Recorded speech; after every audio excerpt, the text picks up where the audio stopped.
This event is the product of collaboration between several different organizations led by Neighborhood Engagement Hub, Crim Fitness Foundation, and the Flint Neighborhoods United with support from the Imagine Flint Neighborhood Planning Initiative, Ruth Mott Foundation, and Community Foundation of Greater Flint. This is the fourth year of the workshop series, and we have been growing and growing ever since the start. Thank you all for joining us. So a couple things to note here. Teresa Roach from the Crim Foundation is going to be managing our Zoom. Hello. So yes, hi Karma, thank you. I'm going to be managing the poll everywhere questions. We'll get to that in just a second. If you have any technical difficulties, call or text Michelle at the number listed here. Sierra actually took off. So if you do have any tech issues, call Michelle at 810-964-3150. And again, if you need to get the meeting material packets, you can contact Ashley or come by the Neighborhood Engagement Hub tomorrow between 5 and 7, or drop me a line and I will come and deliver those to you if you aren't able to make it for the pickup tomorrow. So Ashley, are you good to go? I am good to go, but unfortunately, awesome. We still have this locked phone issue, so we're gonna make it work. Okay, sounds good. All right, thank you, Michael, for taking over for me. I really appreciate it. As always, we're just gonna do a quick check-in on our workshop participation agreement. So, as I had said in our last iteration, it's really easy being on Zoom and getting distracted by other things. I do it all the time in meetings.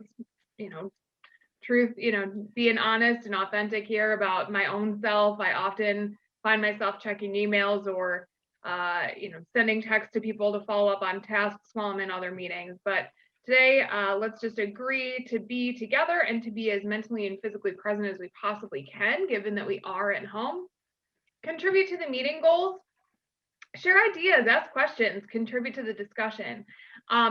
Please be respectful of those in the room. And remember, if you have questions or concerns about the material, please either hold them until the end of the presentation, so write them down, or you can pop them in the chat. We just want to be thoughtful about everybody's time, and we know that this presentation is kind of lengthy in and of itself. So we want to make sure that we get through it. Also, remember to build on the ideas of others and try to offer solutions or ideas whenever possible. Oh, I don't think it's working for me, Michael.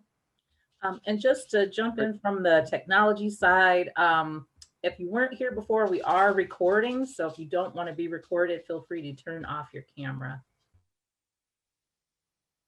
Yeah, Michael, it stopped working. So Michael provided me with this really fancy remote, but it's not working. So I can't advance the slides myself. So you get to hear me tell Michael every 5 seconds to advance the slide for me. Nice try, Michael.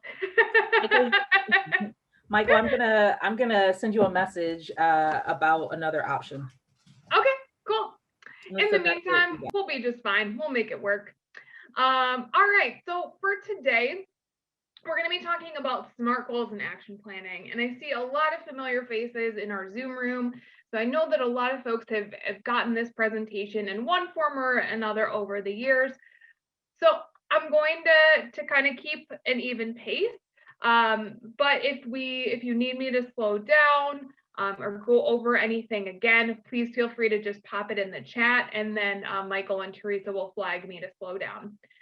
Today we're going to focus on defining a project, talk about what SMART goals are and how to create a SMART goal, and then doing action planning and how to pivot when the unexpected happens. But before we do that, Michael's going to give us the intro to Poll Everywhere again, because we do have some more Poll Everywhere questions as a part of this presentation. All right, so if you have already heard the spiel, feel free to check out. If you have not, just real quick, we are going to be asking some questions throughout this presentation. So it is going to be some interactive questions and everything. So you are going to use either your phone, tablet, or computer to respond. For example, if you have Zoom open on your computer, you might find it easier to use your phone to respond, either by going to a website or by texting a phone number, and we'll give you that information in just a second. I do want to point out here, everything that you respond with is completely confidential, or excuse me, anonymous.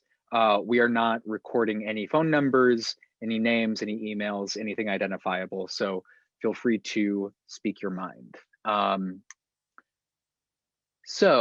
Real quick, if you are using a web browser, go to the URL pollev.com/COF-community.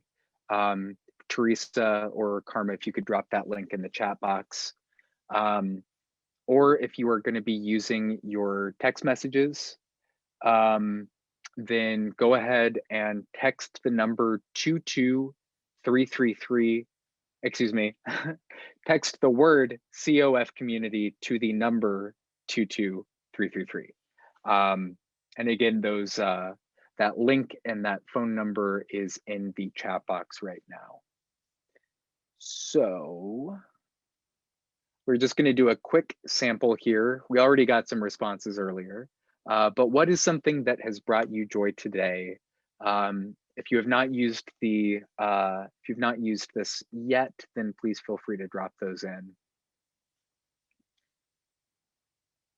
And let's actually see, let's see a word cloud. What are people talking about? People are talking about delicious things. They're talking about community and connecting.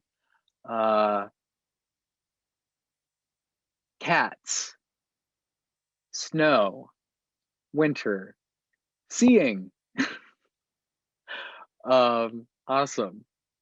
All right, if anybody is having any issues with the poll everywhere, please feel free to drop me a line in the chat box or raise your hand right now and or unmute yourself and let us know that you're having issues.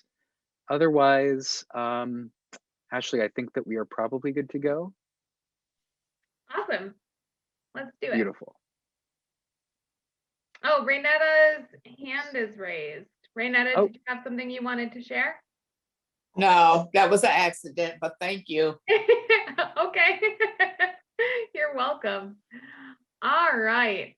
So just like we did last time, we're going to do some pre and post questions. As Michael had mentioned, this kind of gives us an idea of where you are so we can tailor our conversation and spend more time on the things that folks know a little bit less about. And it also lets us know how we did in our presentation. So how much did we know when we first started and how much did we know at the end? So first, we're going to start off by saying, I know how to write a SMART goal.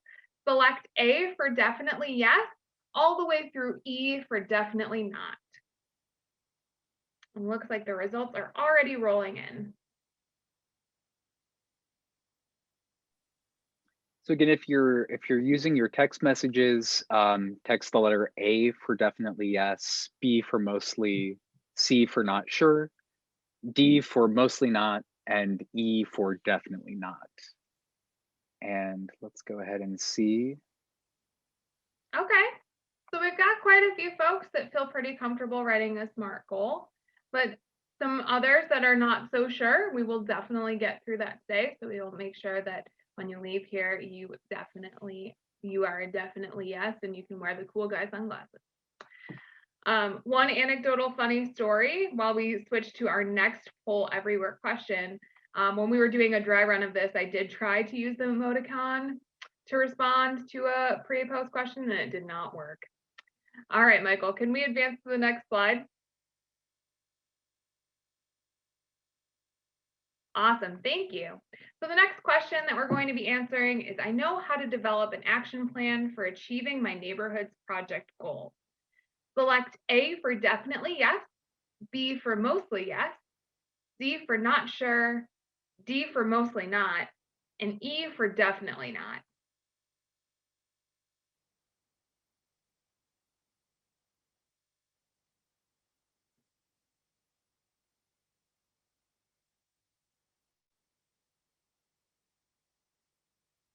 Okay, so it looks like folks are a little less sure on how to develop an action plan. Still have quite a few folks that feel like they're pretty familiar with it, but we're a little bit more spread out than we were with SMART goals. So what I will do is I will talk about SMART goals, but I'll spend more time focusing on the structure of an action plan and how to develop an action plan.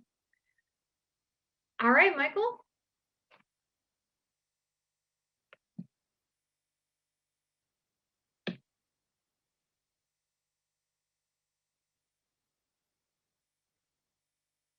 All right, so the first step to creating an action plan and starting to set out your goals is defining a project. A lot of times when I work with groups, or even when I'm addressing an issue myself, I see the problem, but I don't always see a solution. Creating opportunities to define a project gives you a chance to act on something rather than seeing a problem. So there are a couple of different things that we use when we're working with neighborhood groups, we being the Neighborhood Engagement Hub. So the first thing that I typically use when I'm working with groups to define a project is an exercise called hopes, fears, and expectations. What are your hopes for the neighborhood? What are your fears for the neighborhood? And what are your expectations of your neighborhood group or the folks that are gathered together to address an issue? It's kind of similar to a SWOT analysis, which is what a lot of folks are familiar with from school: strengths, weaknesses, opportunities, and threats. Hopes, fears, and expectations helps kind of structure things around your neighborhood. One of the other things that I find really important about that exercise is setting expectations for your group. Oftentimes, if we're not clear about our expectations up front, we get kind of confused along the way. So I know, for example, if Teresa and I are working on a project together and I think that we're going to go after a grant, we're going to create a massive workshop program, we're going to talk to 40 different neighborhood groups and resident leaders about neighborhood work. That's very different in the size and scope than sending out a communication or a newsletter just about one specific event or project. So if Teresa and I were not on the same page and we didn't have the same expectations for our project, then we're already at a disadvantage.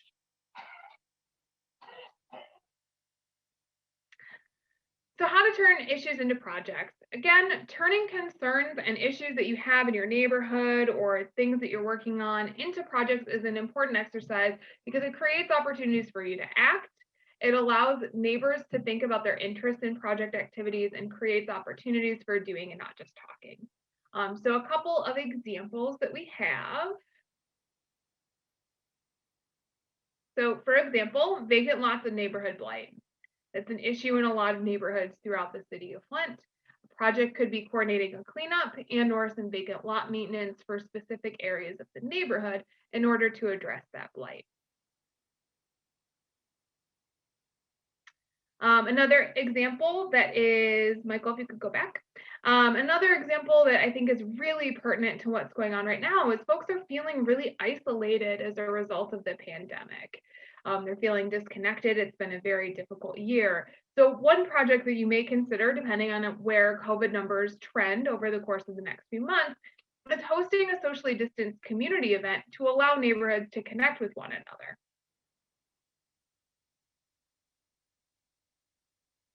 So tools for project planning. SMART goals is just a way to formulate a goal. It's this silly acronym that helps ensure that your goal is something that could be easily met. So SMART stands for specific, measurable, achievable, relevant, and time specific. The important part of creating a SMART goal is not necessarily that you know the acronym or that you're hitting all of the things, although it's good for you to do that. It's more about ensuring that your goal is something that you can actually check off at the end of the year.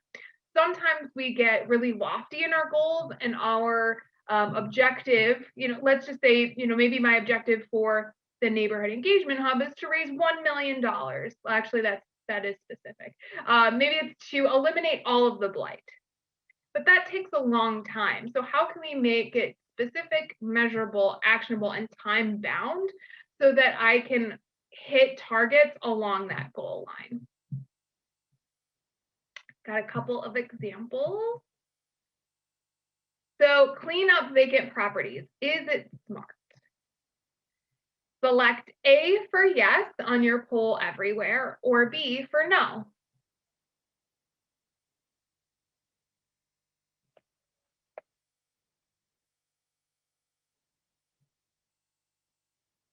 No.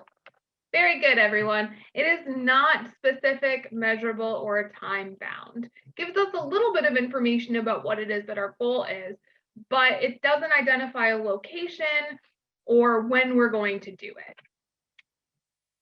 So let's go to our next one.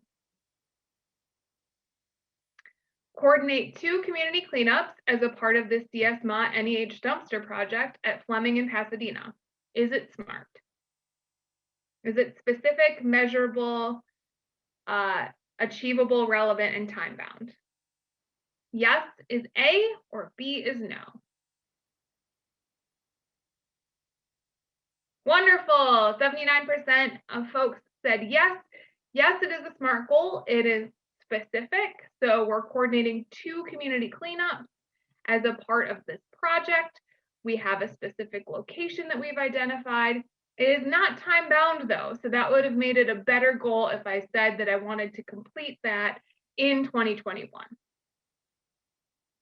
So if the folks that said no because it wasn't time bound, way to catch me on that one. Hold an event in the neighborhood. Yes is A, B is no. Is it smart? Hold an event in the neighborhood.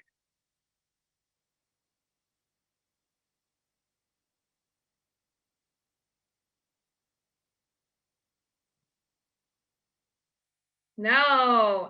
So same thing. It's not specific. What kind of event? Is it a distribution event? Are we giving out food? Is it a musical event? Is it an art event? Is it a cleanup event? What neighborhood? What is the location?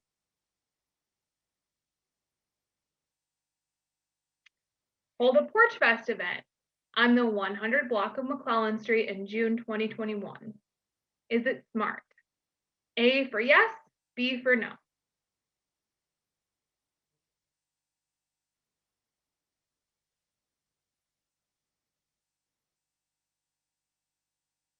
Wonderful. 93% said yes. Yes, it is smart because we're talking about a specific timeline, specific kind of event, and a specific location. It's also measurable and relevant.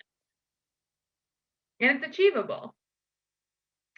Again, so some tools to prioritize your projects. Projects need to align with the goals and issues and assets identified by your group. They need to be important to a large number of people in your neighborhood organization, because it helps to ensure that there are more people to support parts of the project if somebody gets tied up with a personal issue or you need some support. Maybe something that you expected to be relatively simple is taking more time or energy than you had originally anticipated, and you need a larger group of folks so that you have people to lean on. How to evaluate a project. So this is an opportunity. These are some things that you might want to think about when you're considering how you prioritize your projects. How much time is it going to take to complete the project? How much does it cost? If it takes a little bit of time to organize a event or a project that you are trying to work on, and the cost is relatively minimal, that might be a good project to tackle first to get interest in your neighborhood organization and the things that you do. What kind of impact will it have in the neighborhood? Where does the buck stop? So who ultimately has control over the critical pieces of the project? While it is important to take on big challenges that may have bigger players involved, it's important to keep people engaged by continuing to do things while you're working towards that bigger goal.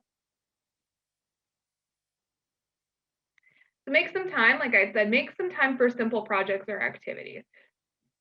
Start a community cleanup or a series of community cleanups that can help generate momentum and help the group grow while you're working on larger projects. So if you want to, take over multiple vacant parcels in your neighborhood and transition them into a community garden, over time, take on some simpler projects that people can be engaged in, because sometimes it's difficult for people to see the vision when it takes a while to get to that ultimate goal. So continue to keep people engaged through community cleanups, maybe Zoom dinners, neighborhood surveys, kind of do property assessments. Those are just a couple of examples.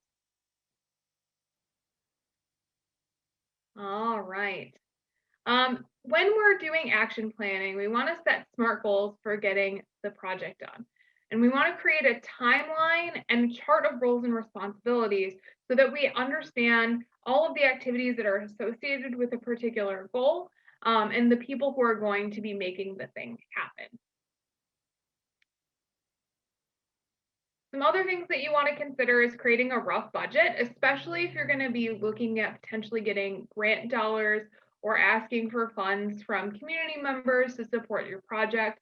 So thinking a little bit about the volunteer time that would be required, materials and other sorts of costs that would be associated with your project.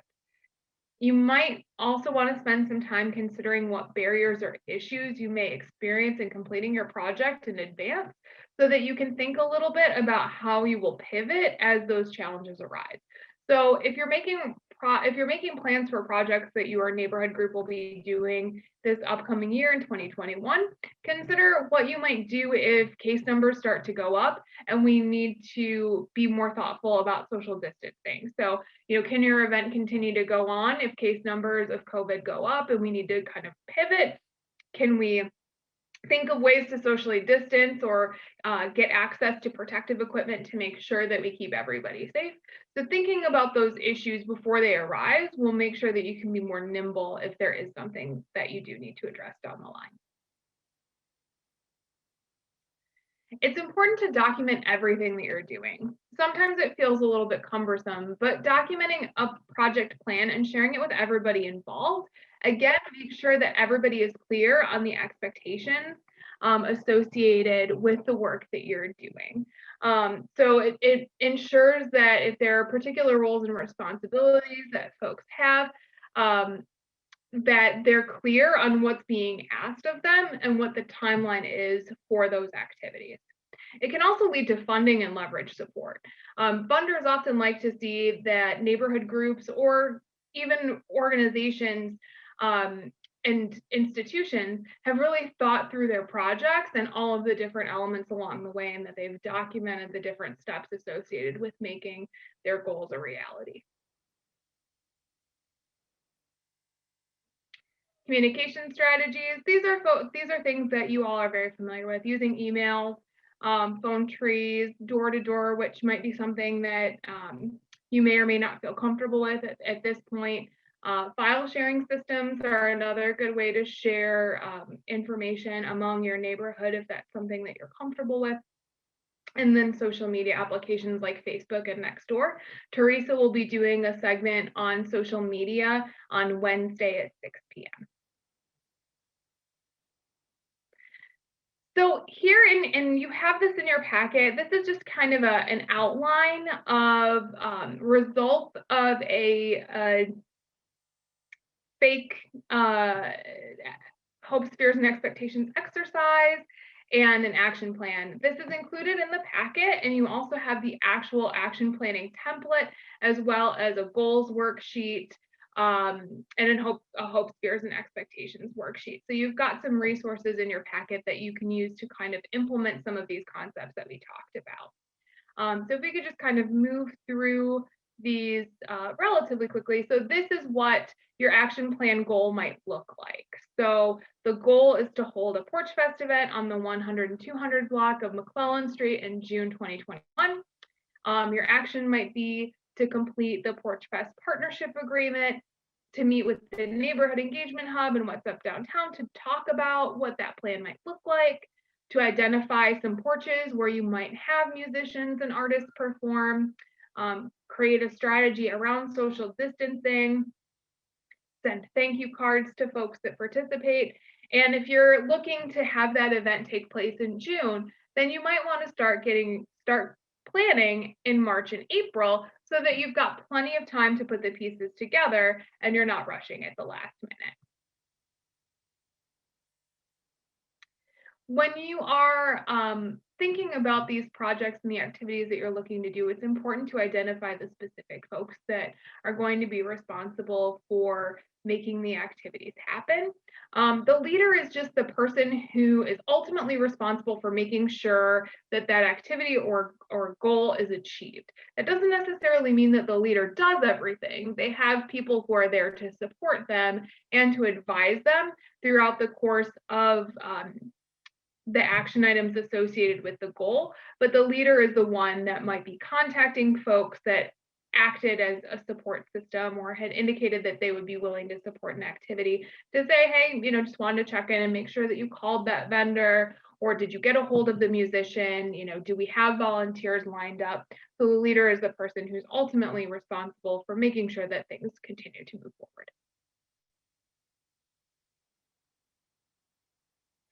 And this is just another example of a way that you could line out your roles and responsibilities. So identifying specific leaders for each of your goals, supports, and folks that might advise you. So people that have specific technical expertise on a project. If you're working with if you're planning a vacant lot reuse project, you might want to reach out to folks in the horticulture department at Applewood, because they do provide technical assistance to neighborhood groups and can help you kind of come up with a plan for what you want to do on a vacant lot. So there are lots of different resources, just like we had discussed in our last session, that you can use in order to support your project. So as Michael mentioned before, there are a couple of different organizations that provide support for action planning. This is a core function of what the Neighborhood Engagement Hub does. We work with several neighborhood groups throughout the city of Flint to develop these action plans that specifically identify SMART goals, timelines, and role charts for various activities that neighborhood groups do. Our action plans are typically focused on a 1-year time period. So they're really about kind of getting into the weeds on very specific activities. So, calling so-and-so at the city about this thing, very, very specific, tangible, checkable sorts of activities that can be done to help realize your goal. The city of Flint also has a neighborhood planning initiative. And if you have questions about that, I'm sure that Michael would be happy to address them. The Neighborhood Planning Initiative is a function of the Imagine Flint Master Plan, where they develop longer-term strategies for neighborhoods throughout the city of Flint.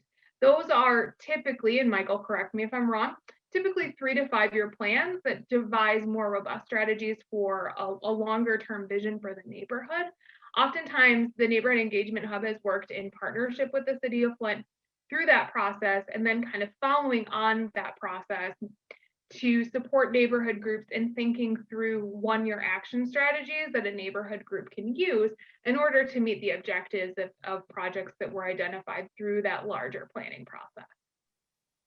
I do want to point out just really quick, we are geographically focused. So if you are in a neighborhood that is north of Flushing, 5th, and Robert T., please feel free to reach out and I can share some more information about that. Great, thank you, Michael. All right, so now we're going to spend some time, you don't have to listen to me talk anymore.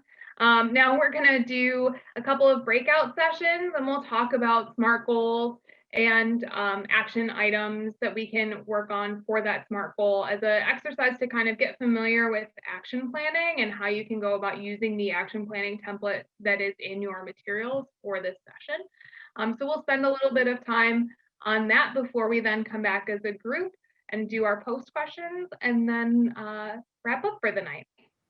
So we had originally planned each of these presentations to take about 45 minutes.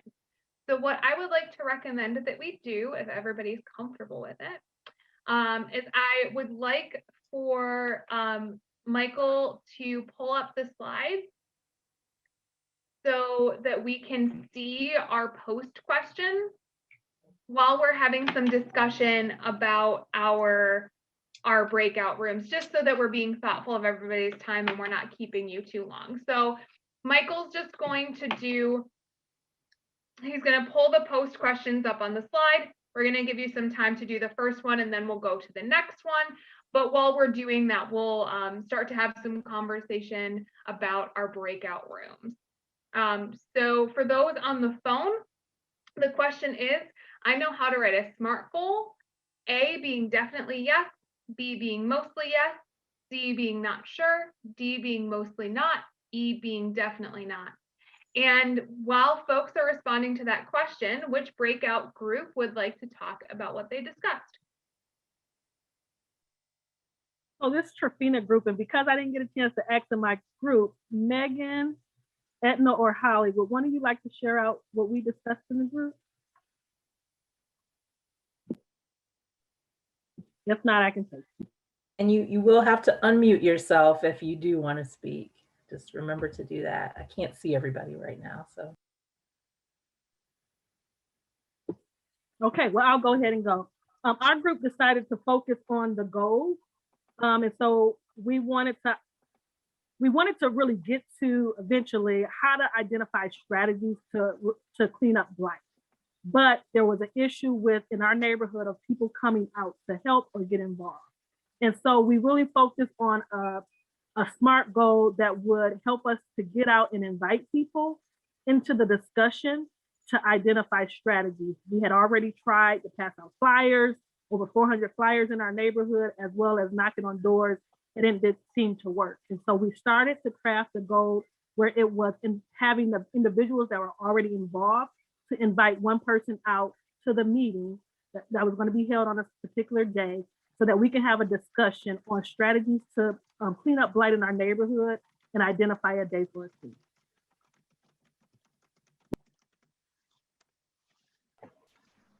See, I started talking and I was on mute. Thank you, Trifina. And we didn't get to action, but we were still working on that goal to make sure that it was specific or SMART. Great. So before we dig into another one, we'll get to our next post question. So I know how to develop an action plan for achieving my neighborhood's project goals. A being definitely yes, B mostly yes, C not sure, D mostly not, and E definitely not. Stephanie, do you want to talk a little bit about the goal that we discussed? Stephanie, you're on mute. All right, once again, I'm Stephanie Shaw, representing Vision for My Life.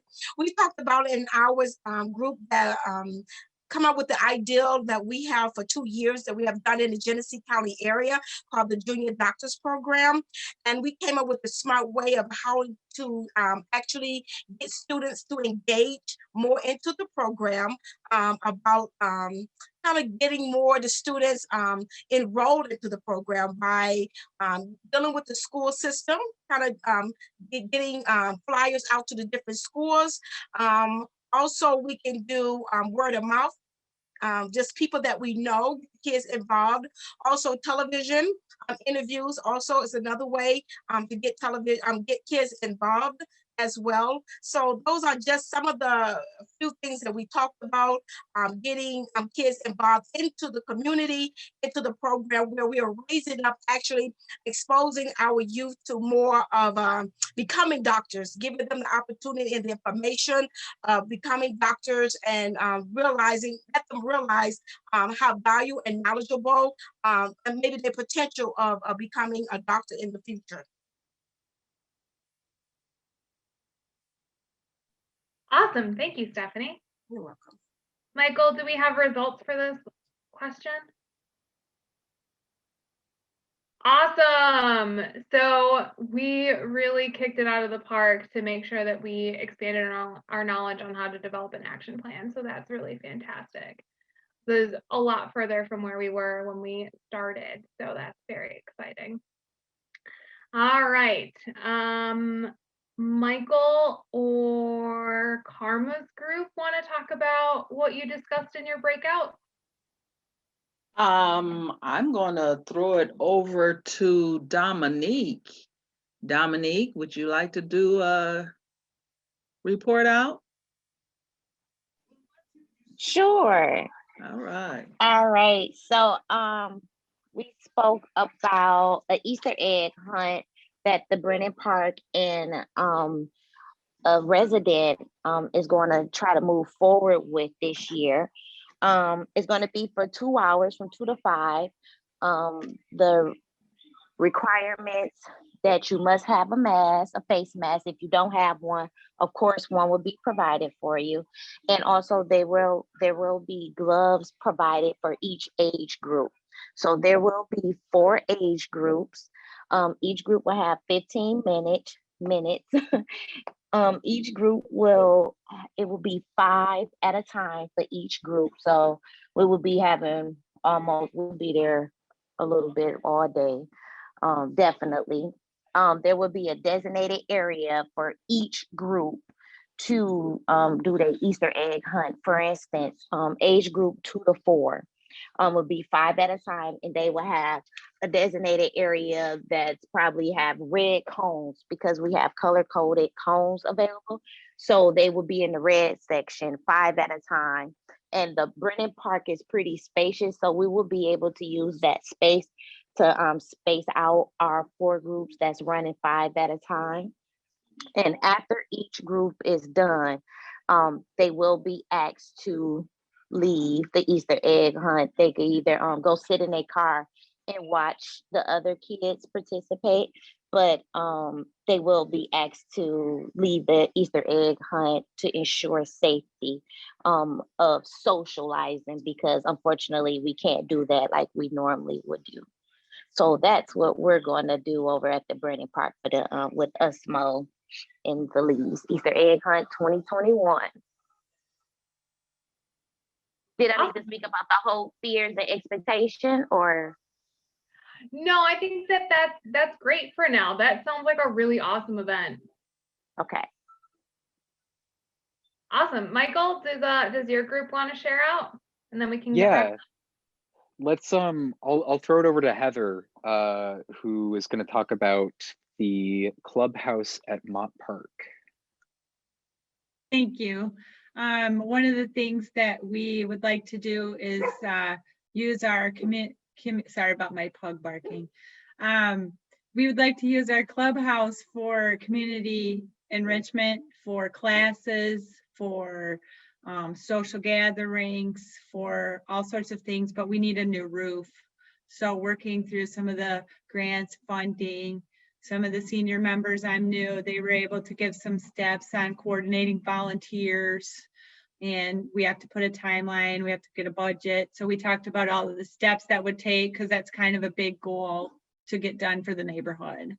So we have, some members on the call tonight that are very active in procuring some of these resources for the association so that we can do this for all of the neighbors to enjoy and utilize.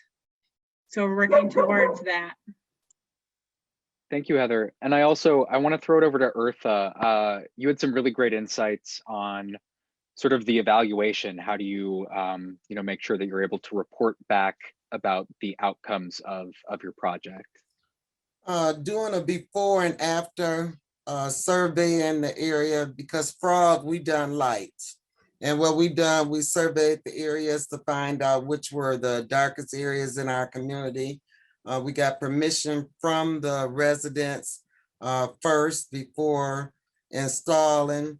After the lights were installed, we also got a form from them that nobody was injured on their property, that they had cared for the lights and how pleased they were, and how would they like to join our group.